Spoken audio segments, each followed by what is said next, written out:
Honorable Chair, distinguished panel, senior officials, experts, and dear friends.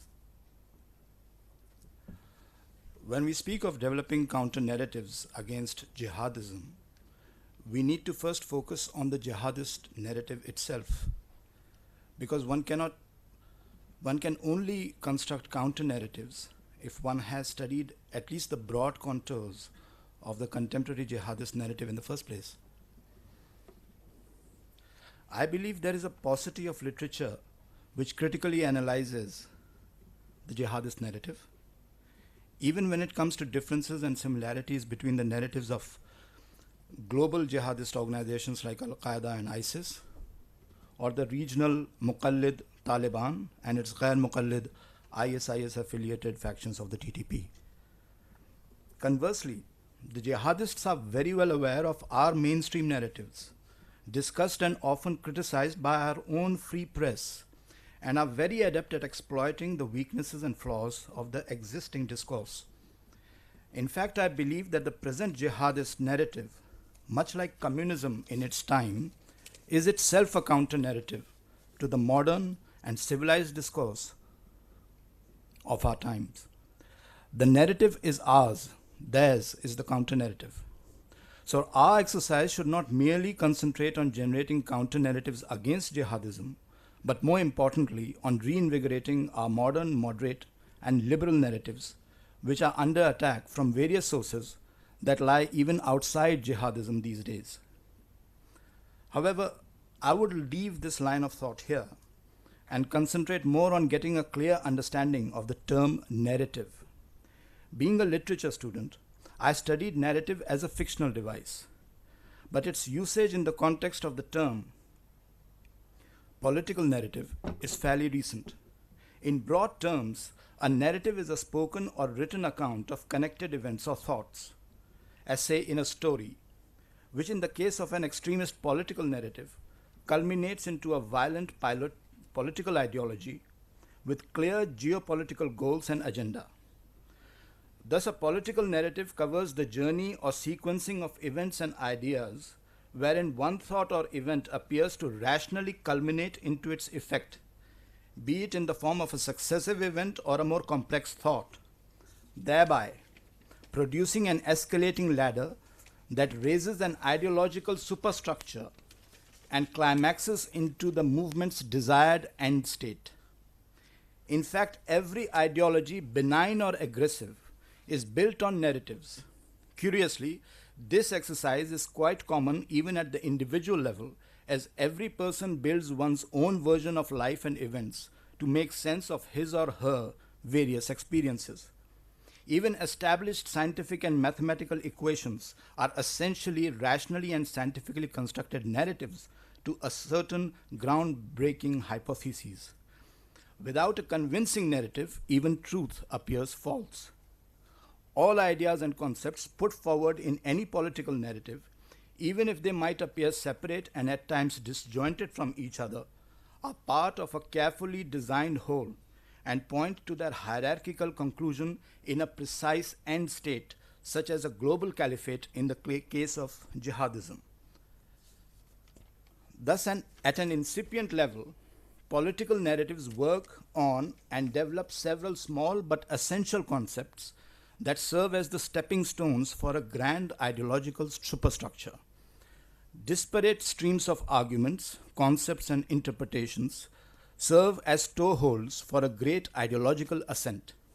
For instance, modern liberalism is weaved around a gamut of concepts such as individual liberty, equality, secularism, democracy, etc. Conversely, for Islamism, concepts of Tawheed, Sharia, Khilafah, Al-Wala al-Bara, Jihad, etc.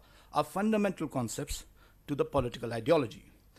These basic concepts serve as essential cogs in the grand narrative of a giant ideology. And so they are in themselves inviolable, for their desecration could bring down the carefully constructed ideological edifice.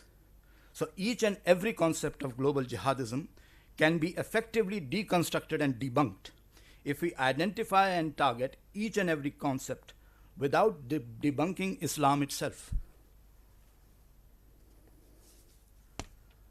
So, a counter narrative needs to be adept at finding flaws in the narrative chain of thoughts, quick at identifying the weak links, outright lies, and generalizations, as well as other propaganda fallacies like red herrings, ad hominems, demagogies, non sequiturs, bandwagoning, card stacking, cognitive distortions, and strawman techniques.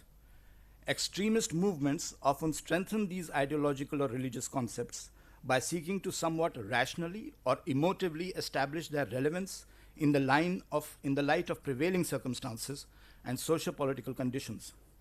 These organizations seek to generate a highly emotional and violent reaction to the revolutionary message as they prey on the dark side of human sensibilities and seek to intensify feelings of fear, anger, jealousy, and other insecurities to purposely draw a violent response. In fact, some of the concepts, ideals, and goals are often developed late or kept hidden and revealed only after the target audience is presumed ready to receive it. It should be noted that the purveyors of faith are smarter than modern PR executives, for they have been selling a commodity that apparently does not exist, God, for thousands of years. In fact, there are several commonalities in all forms of violent extremist discourse and jihadism. Almost all of them have a persecution by the other and need to avenge narrative. The supremacist or exceptionalism narrative, the holy war and martyrdom narrative, the anti-moderate takfiri and traitorous insiders narrative, the end-time reversion to postmodern utopia narrative, etc. When it comes to jihadism, it is important to understand that for all its traditional trappings, it is essentially a modern construct, which has derived many of its ideals and concepts from Islam, but it is to a great degree independent of it. Thus, the introduction of terrorism into jihad is in principle a modern innovation, ironically initiated by Al-Qaeda, that ostensibly opposes all innovation or bid'ah in religion as cardinal sin. In fact, modern jihadism has made its own version of Khilafah and espoused aggressive terrorist jihad as an essential article of faith, in variance with Islamic injunctions.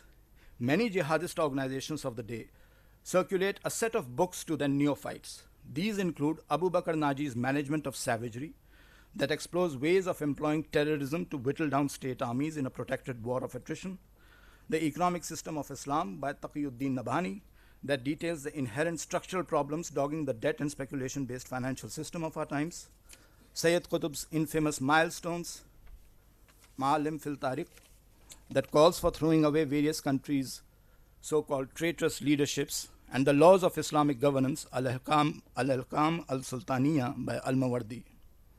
But our efforts to develop counter-narratives should not be concentrated only on developing merely Islamic counter-narratives, say in the case of jihadism, but also on finding political counter-narratives, historical counter-narratives, psychological counter-narratives, tactical and insidious counter-narratives, humorous and satire-laced counter-narratives to deride and undermine extremist leadership, etc. In fact, there is a need for evolving institutions, perhaps national or regional nodal agencies, that generate a counter-narrative database as part of a comprehensive and meticulously calibrated strategic communications initiative against all forms of radicalization, particularly jihadist radicalization, and whose function should be to launch public relations campaigns for disseminating counter-narratives through a variety of mass media, internet, public platforms, educational forums and curricula, prison programs, etc., as well as to provide specialized solutions for specific contingencies erupting in any given time and space. Thus, there is a need for both overt and covert counter-messaging programs, both for highly specific localized exigencies, such as riot in affected areas, internet, social media related campaigns for national and level contingencies, as well as for regional and globalized events and phenomena. In devising these counter-narratives, what is known as strategic rhetoric, three components are essential. The first is the ethos, which means the credibility of the channels of communication. The second component is the logos, which means the authenticity and effectiveness of the message itself. The third aspect is pathos, which refers to the deep emotional and subliminal resonance and cultural connect in the language. In the end, counter-narratives should never appear favoring one sect over the other, even if one sect or ideology appears to be pacifist and moderate. I would just like to make a very humble suggestion here. I'm going a little against the grain, if I may. This is a board outside the Jama Masjid Sadr in Jabalpur, which instructs Wahhabis and Devbandis to keep out of the Sunni mosque. It says, ये मस्जिद सुन्नियों की है, इसमें देवबंदी, वहाबी, अहले हदीस और दीगर बदअकीदा लोगों का दाखला सख्त मना है. मस्जिद में औरतों का आना सख्त मना है. This is a dangerous trend. With a huge Ahle Hadith population in India, particularly in Karnataka and Kerala, where ISIS activities are increasing, I sometimes wonder whether it is wise for some state agencies to promote Sufi Islam as a supposedly moderate version of Islam. As democracies, we should take all law-abiding citizens on board, and there are many among the non-Sufi Sunni community who are good citizens, but are feeling alienated on being called Chaubis Nambari by their own Muslim brethren. In my humble view, and I'm not a Wahhabi, there should not be a hint of good sect, bad sect approach in government messaging. In the end, I would humbly suggest not to underestimate the wiles and intelligence of the religious, for reason should never feel smug against belief, as belief often trumps reason. Thank you.